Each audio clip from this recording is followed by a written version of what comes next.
Assalamualaikum warahmatullahi wabarakatuh. Halo teman-teman semua.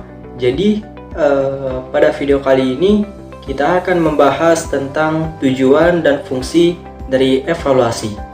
Namun sebelum kita lanjut ke pembahasan, saya akan memperkenalkan diri terlebih dahulu dan anggota dari kelompok kami. Nah, perkenalkan, nama saya Muhammad Ilham Suherman. Kemudian yang kedua ada Saudari Andi Nurul Inayah. Kemudian yang ketiga ada Saudari Fadilah Husnul Khatimah. Kemudian yang ketiga atau yang terakhir ada Saudari Ainun Mardia. Nah, seperti yang saya sudah jelaskan tadi sebelumnya, kelompok kami akan membahas mengenai tujuan dan fungsi dari evaluasi. Nah, akan tetapi dari teman-teman ada yang belum mengetahui tentang apa itu evaluasi. Jadi, teman-teman, evaluasi berasal dari bahasa Inggris, yaitu evaluation.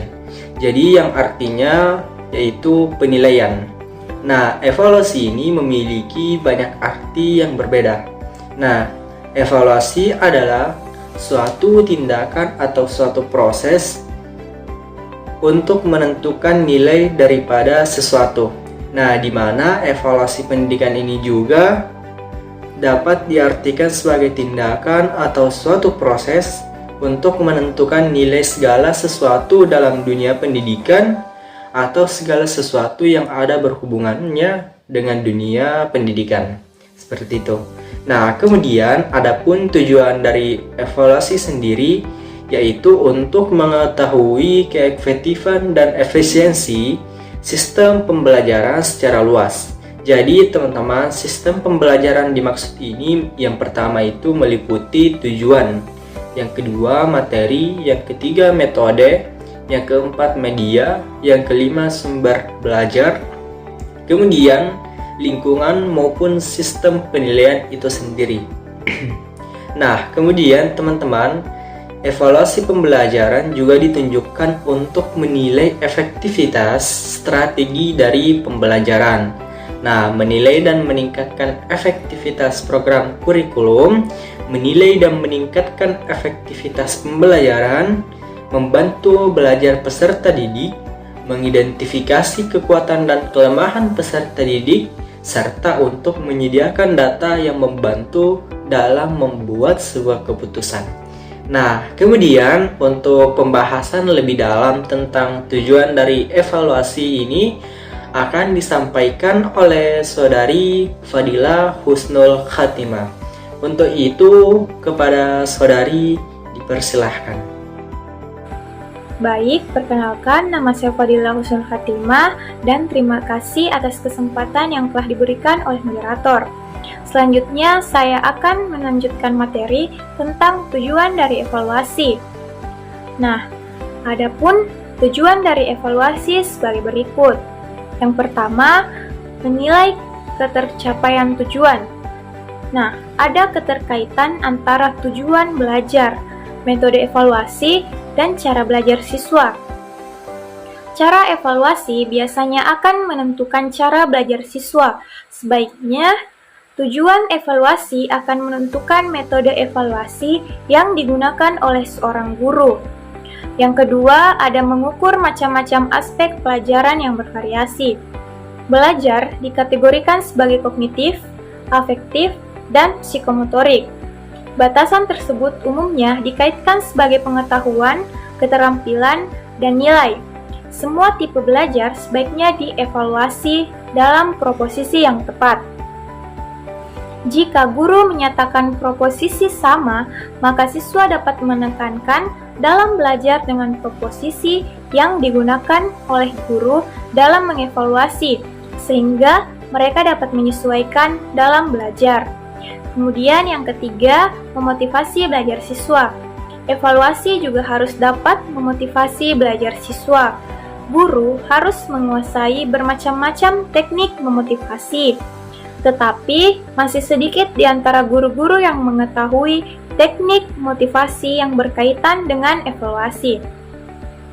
Rating hasil evaluasi yang baik dapat menimbulkan semangat atau dorongan untuk meningkatkan atau mempertahankan yang akhirnya memotivasi siswa untuk belajar secara kontinu.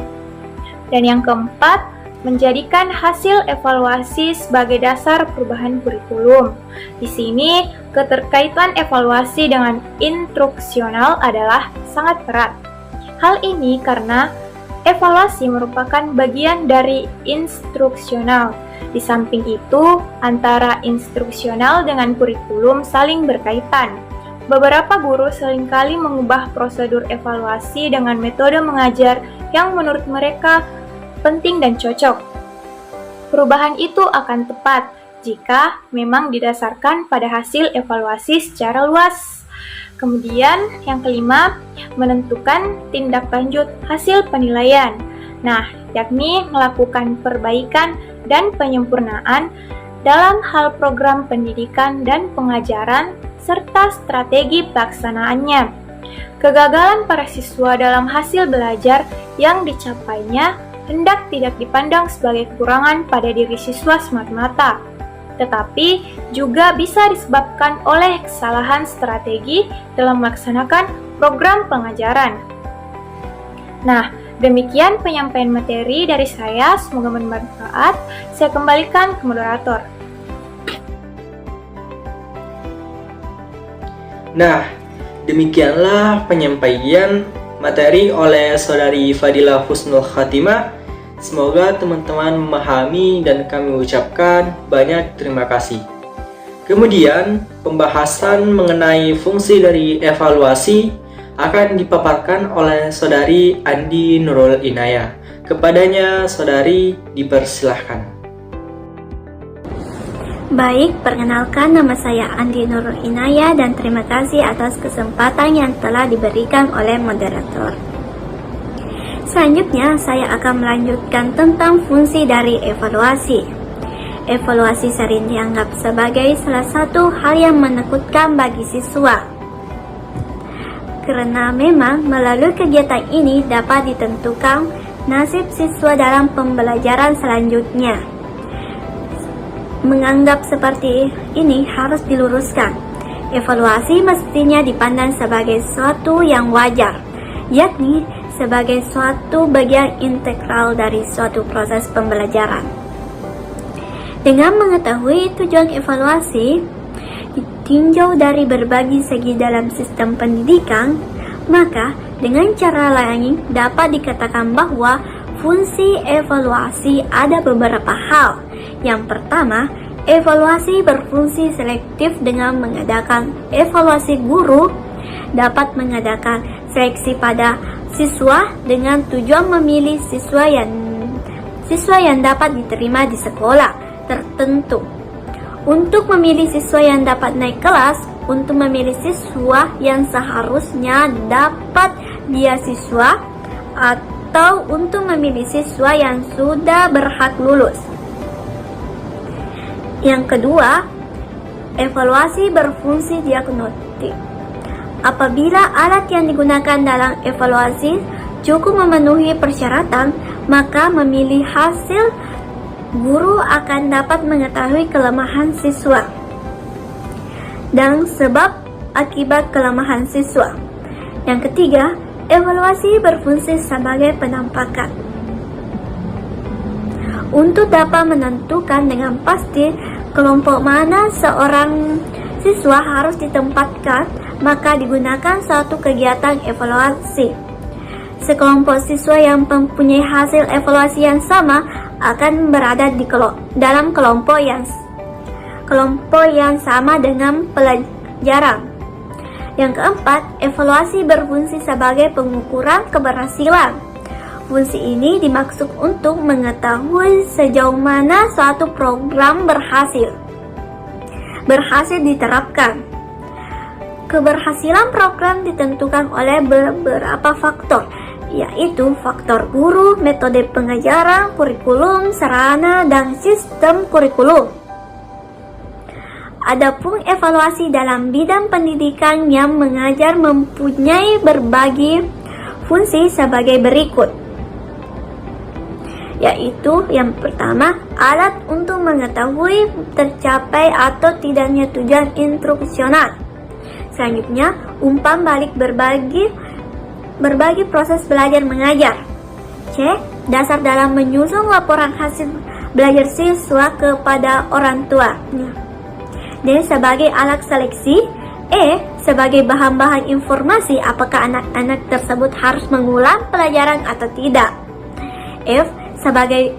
Sebagai bahan informasi dalam memberikan bimbingan tentang jenis pendidikan yang cocok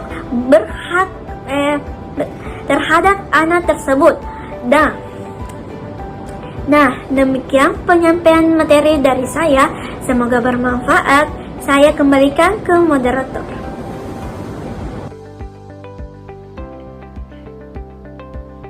Nah, demikianlah penyampaian materi oleh Saudari Andi Nurul Inayah. Semoga teman-teman memahami dan kami ucapkan banyak terima kasih. Nah, kemudian pembahasan selanjutnya akan dibahas oleh Saudari Ainun Mardiah. Kepada Saudari, dipersilahkan. Baik, perkenalkan nama saya Ainun Mardiah dan terima kasih atas kesempatan yang telah diberikan oleh moderator. Selanjutnya saya akan melanjutkan materi tentang fungsi dari evaluasi. Selain itu, evaluasi juga berguna bagi pihak pemangku kepentingan mulai dari peserta didik, tenaga kerja, sekolah, dan juga masyarakat, khususnya bagi peserta didik, guru, dan sekolah. Penilaian memberikan manfaat sebagai berikut. Yang pertama yaitu bagi peserta didik. Dengan diadakannya penilaian, maka peserta didik mengetahui sejauh mana telah berhasil mengikuti pelajaran yang diberikan guru. Hasil yang diperoleh peserta didik dari pekerjaan menilai ini ada dua kemungkinan. Yang pertama yaitu memuaskan jika peserta didik memperoleh hasil yang memuaskan dan hal itu menyenangkan, tentu kepuasan itu ingin diperolehnya lagi pada kesempatan lain waktu. Akibatnya peserta didik akan mempunyai motivasi yang cukup besar untuk belajar yang lebih giat lagi. Lalu yang kedua yaitu tidak memuaskan, yang dimana jika peserta didik tidak puas dengan hasil yang diperoleh, maka ia akan berusaha agar lain kali keadaan ini tidak terulang lagi. Lalu yang kedua yaitu guru. Pada guru ini terbagi lagi menjadi tiga. Yang pertama, dengan hasil penilaian yang diperoleh, guru akan dapat mengetahui peserta didik mana yang sudah meneruskan pelajarannya karena sudah berhasil menguasai bahan. Lalu maupun mengetahui peserta didik yang belum berhasil menguasai bahan. Yang kedua yaitu guru akan mengetahui apakah materi yang diajarkan sudah tepat bagi peserta didik sehingga memberikan pengajaran di waktu yang akan datang, tidak perlu diadakan perubahan. Dan yang ketiga yaitu guru akan mengetahui apakah metode yang digunakan sudah tepat atau belum. Jika sebagian besar dari peserta didik memperoleh angka jelek pada penilaian yang diadakan, kemungkinan hal ini disebabkan oleh pendekatan atau metode yang kurang tepat. Yang ketiga yaitu sekolah. Pada sekolah ini terbagi juga menjadi tiga, yaitu yang dimana yang pertama apabila guru-guru mengadakan penilaian dan diketahui bagaimana hasil belajar peserta didiknya, dapat pula diketahui bahwa apakah kondisi belajar yang diciptakan oleh sekolah sudah sesuai dengan harapan atau belum. Yang kedua yaitu informasi dari guru tentang tepat tidaknya kurikulum untuk sekolah.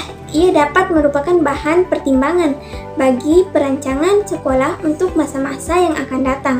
Lalu yang ketiga yaitu informasi hasil penilaian yang diperoleh dari tahun ke tahun dapat digunakan sebagai pedoman bagi sekolah yang dilakukan oleh sekolah sudah memenuhi standar atau belum.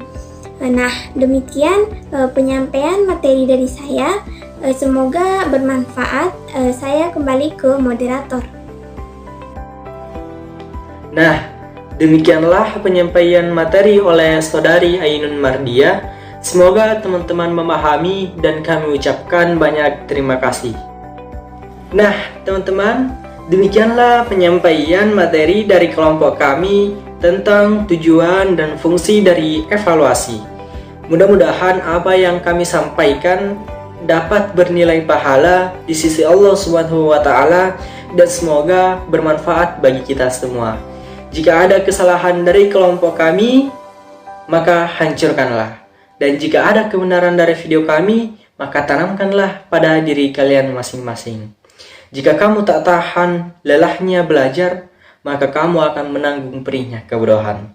Saya Muhammad Ilham Suherman dari tim kelompok 2 pada presentasi pada kali ini pamit undur diri. Subhanakallahumma rabbana wa bihamdik asyhadu an la ilaha illa anta astaghfiruka wa atubu ilaik. Wassalamualaikum warahmatullahi wabarakatuh.